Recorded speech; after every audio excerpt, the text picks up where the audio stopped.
Hello people, welcome to Simama Talks. My name is Celeste Ngashohe and I am your host. How have you been? I have been well. I have missed you. I know it's been a while. I hope you're happy to see me because I am happy to see you and I am happy to have a conversation with you today. So this week, my heart is full. Simama Talks, Kiambu TV, our hearts are full because on Monday, 1st June 2026, a Memorial Day was held by Kenyans.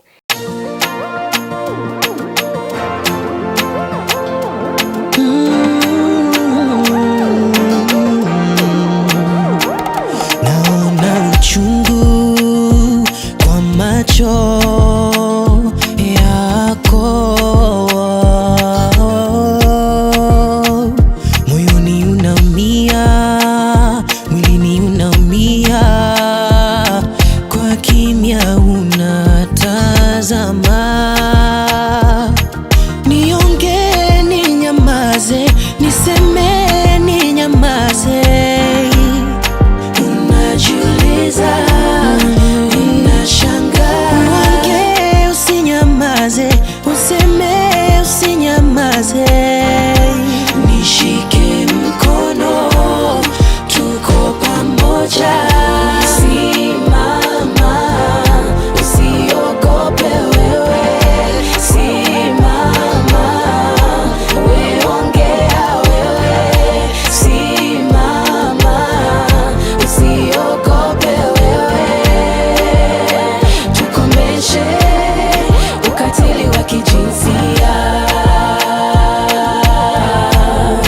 Ukatili wa kijinsia. Tukomeshe, tushikane.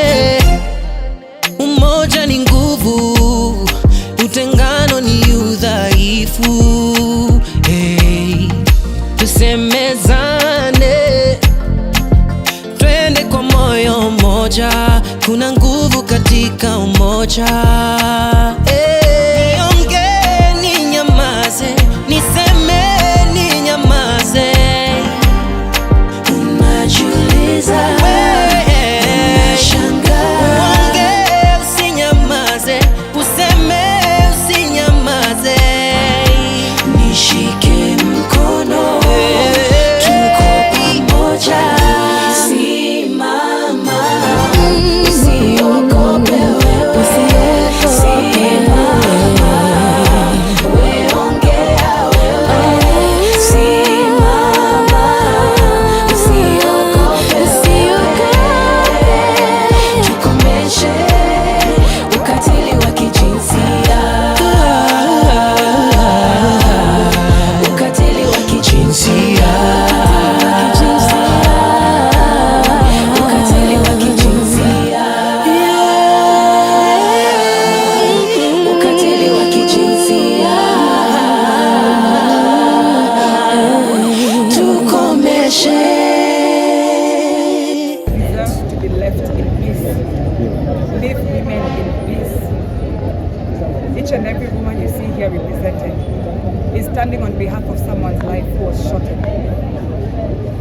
We are asking our religious leaders, where are you? We are asking the women in leadership, where are you? We are asking our First Lady, where are you? Every single week, a woman's life is shortened in this country by the hands of another man. Women are not killing themselves. We have seen amazing young activists online talking about it. Si tumeona kanzazi kifungwa. Si tumeona kanzazi kifungwa. Si tumeona they use that to silence them. Are activists not silenced? Are activists not silenced?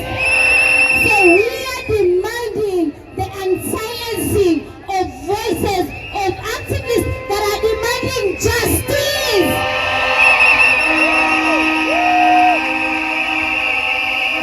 We should hear their voice and stop silencing them. And it was successful. It was fulfilling.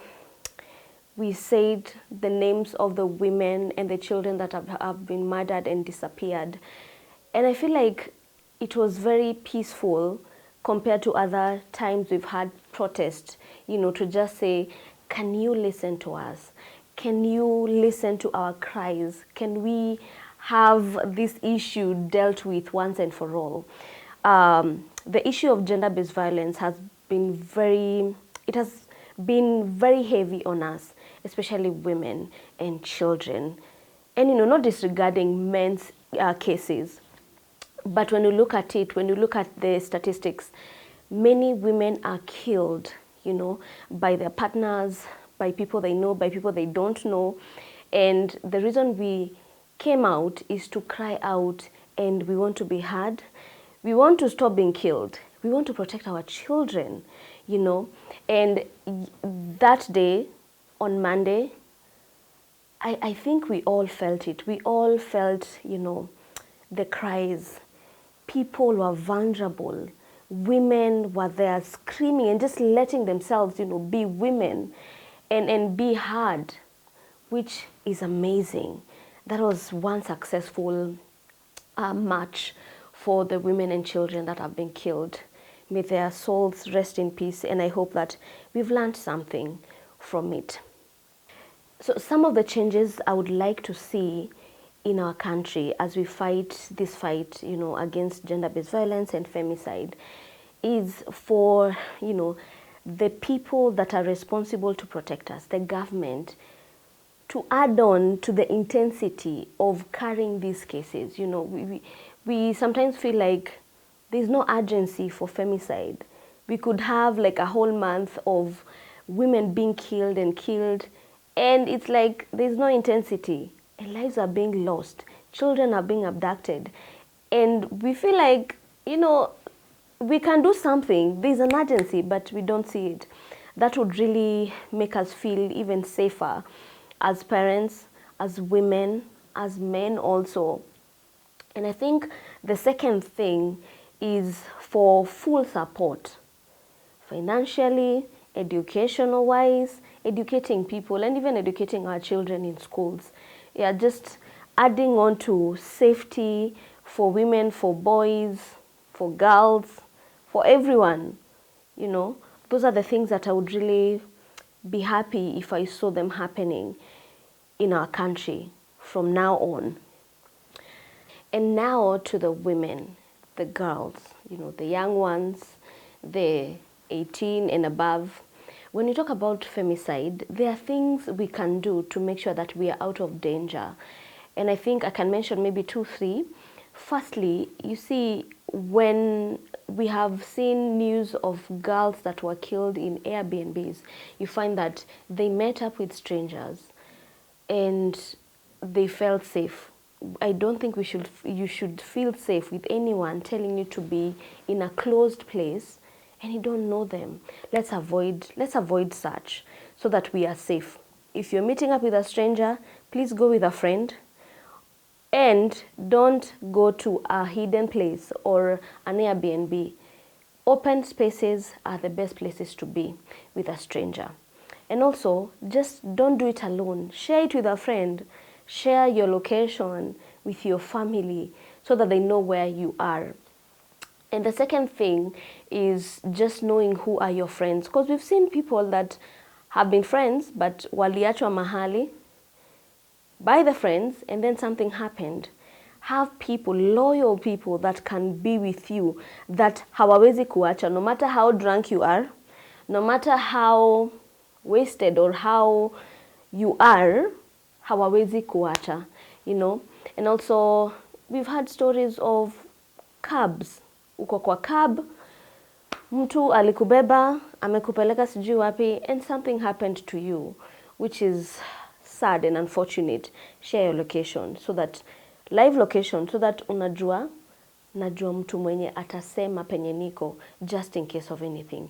And most of all, we've talked about on this podcast, on this Simama Talks, we've talked about being very intentional. Your surroundings, who are you with? Being intentional, listening intentionally, opening your eyes intentionally. And also to parents like myself, especially on the issue of child abductions. Oh my God. Just being intentional to know where your child is, pick them up. Kama, if you can, pick them up from school. If you can't, encourage them to go home as a group, ama kwenda shule as a group. Kama ni basi ya shule, make sure that even your nanny, they know your nanny. They shouldn't drop your child if your nanny is not there. Watoto wasiachwe kwa gate nje. Don't just drop your child and then wait for the bus there. No, and then it doesn't matter how old they are. They could be 3, they could be 11. All of them, they're not safe at all. So I hope these are things that we're going to take in and just be very intentional so that we are protecting ourselves as women, and also we are protecting our children, boys and girls. No one is safe. And now to address the elephant in the room is that I myself, Celeste Ngashohe, will be taking a maternity break and I'll be back.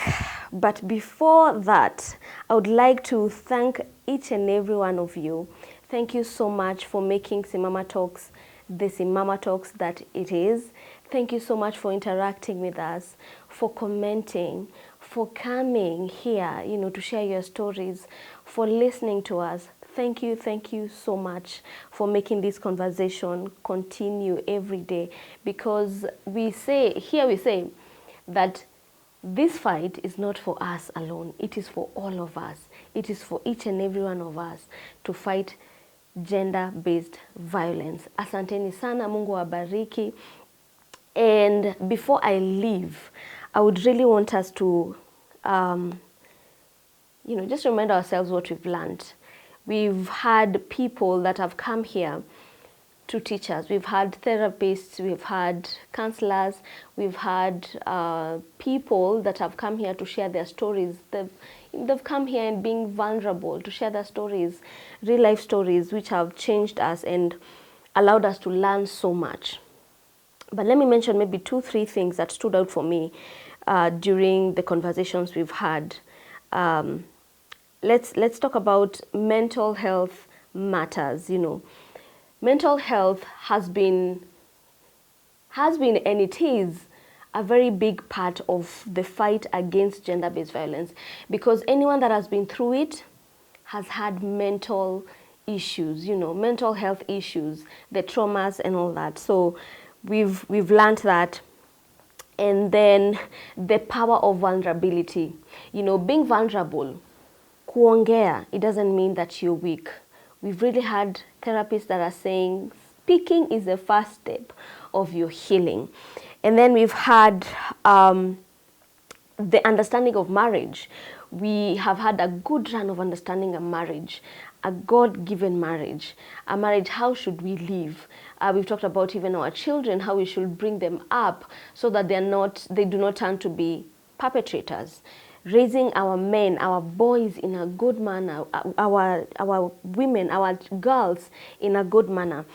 And then we've talked about the power of listening to people that have been through it, giving them grace, being patient with them, to give them the space to grow, to heal, and to transform their minds from the traumas they have been through. I hope you've learned. You can share with us what mnasikia nimewacha.